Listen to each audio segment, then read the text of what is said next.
Plaintiff Michael Soul says in the past 10 years, he went from being a dope man to starting a work program for young men.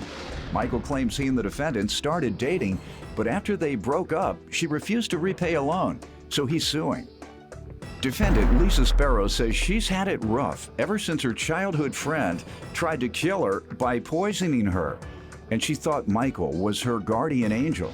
However, Lisa claims after Michael refused to help pay for her son's birthday party, they had a falling out, and she's countersuing for breaching their agreement. All right, go ahead. First of all, Your Honor, glad to see you again. I was here 10 years ago, 2000, when I had a woman problem with my wife. You don't have nothing else to do? No. I'm still got problems. I mean, women is women. Women problems. But the reason why I'm here today is because, you know what, in the last 10 years, I didn't change my life. Good. You know, I've been a dope boy, college graduate, I didn't beat people up, and did a lot of wrong things. But the last 10 years, I've been walking with God. Good. You know, and, all right. and this is a letter. There's a letter from one of your, I say, associates in the law business. But I've been trying to teach these young men how to pull up their pants and walk right with God.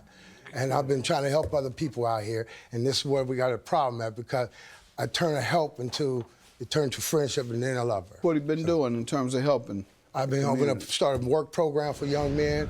I've been turning around them jobs and trying to make sure they try to learn math, English, how to buy a truck, try to take care of their family, and try to respect these women out here. You ain't got to hit them, walk away. So that's what I've been doing. Good. Good to hear that. Good. What's your story? You helping battered women, going to feed the homeless? Hope you're doing something. This man has a sterling reputation in the community. Okay. My story is, my last name is Sparrow, and I can be just as sweet as the bird, but if you get between me and my child, I will turn into a grizzly bear. All right. Just telling you. Because we've been through a lot. Tell me. My childhood friend tried to kill me. I had a stroke as a result, and while I was in rehab How learning... old were you when you had a stroke? This was 2 years ago. I was 41. And the stroke was a direct result as my friend, because my friend poisoned me and tried to kill me, and I almost died. Now, how did you become associated with the plaintiff?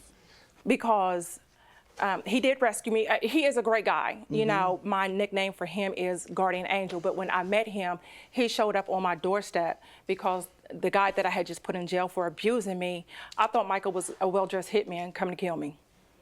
So that's how we became. How did he show up? He just came and knocked on your door? He knocked on the door, and yes. said what?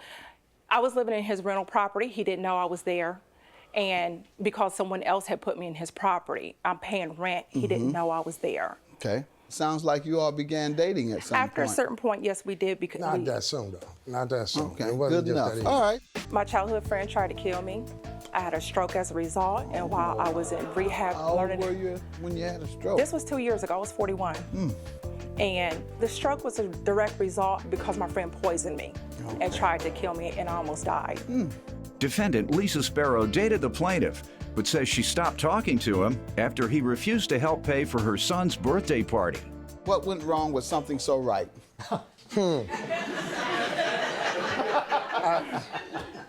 Because he said that April 6th, which is my son's 15th birthday, he would help me pay for his birthday party, and he didn't do it, so I became a grizzly bear instead of a sparrow.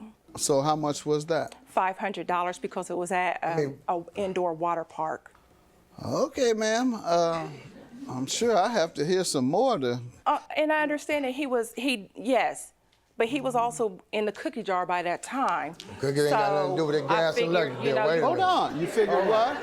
He was playing with the cookie jar by that time, so you can't help my child. I mean, he claimed he got close to me and my son. So having sex with you have to pay. No, that's not what Otherwise, I'm you get saying. mad. No. I thought you said he wouldn't give you $500 for your son's birthday, and you got mad. Is that why you got mad? He promised my child. All right, but he promised $500, right? No, sir. He said he would help me. All right. The total cost. Good. was All right. $500. And you got mad because he didn't, right? Yes. And you say he should have because he's in the cookie jar, right?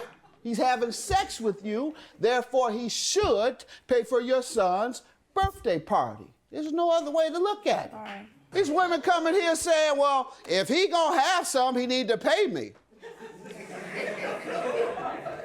Independent women these days, they don't rely on men to support them in exchange for sex.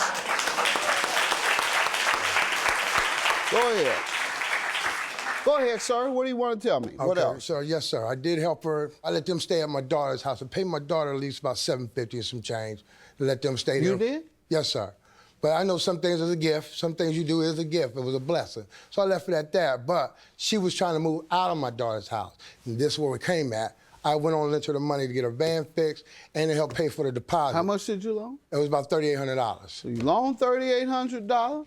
You paid $750 a month for her rent, and y'all broke up over you not giving her $500 for the birthday No, party. it wasn't so much that. It was That's just what the she fact said. that I wouldn't say nothing like that. I just wasn't ready. I was taking care of the business. So you tell me how you broke up. Well, for my birthday, she came to take me out to dinner, got romantic, yes, but I wasn't ready for a full-time relationship. Okay. And So she you told her felt that? it should have been that. And it was about 4 or 5 months later. But when her son's birthday came up, I had a job to do out of town. So she got upset because, one, I told her I was going to help her with it, which I agreed, but I didn't know how much the total amount was. And two, I didn't show up for the party because I was at work. So this was her attitude was.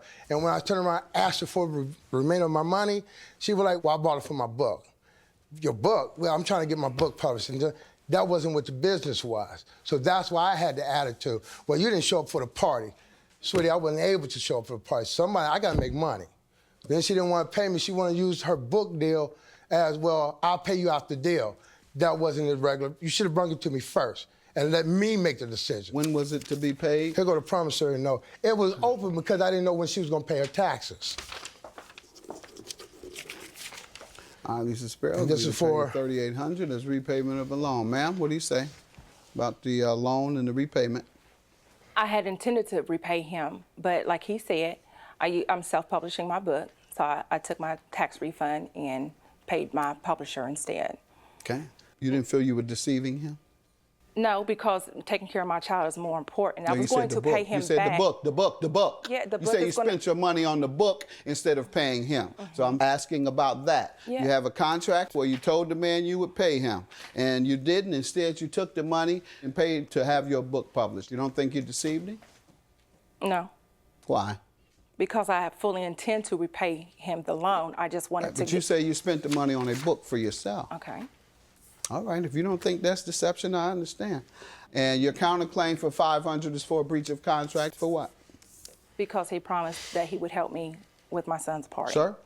I did, but I didn't know how much was the whole $500. These women coming here saying, well, you know, and if he gonna have some, he need to pay me. Independent women these days, they don't rely on men to support them in exchange for sex. Defendant Lisa Sparrow dated the plaintiff, but says she stopped talking to him after he refused to help pay for her son's birthday party. But in terms of having a contract, ma'am, there has to be consideration. What were you to give him if he met the contract? Because he knew that he would. Pardon me? Because he knew that he was helping another good No, man. I like said you a contract requires an Okay. exchange of benefits. What was he to get if he met his end of the bargain? What was your contribution to the contract? I The was cookie hoping. jar? I'm asking you, man. What were you going to give him in exchange for the $500? Because you're saying it's a contract. Otherwise, it's a gift that was promised. And you can't enforce a gift that was promised. That's not a contract. That's a promise of a future gift. You can promise all the time. Promise your kid you're gonna get him a car. You don't get it, the kid can't sue you. Could just say, well, my mama lied. And that's all you can say about him is he lied. Unless there was something you were giving in exchange. That creates a contract, exchange of things. No, there was no exchange. Anything else? All right, good enough. $3,500 is your judgment. Your claim is dismissed. Have a good day.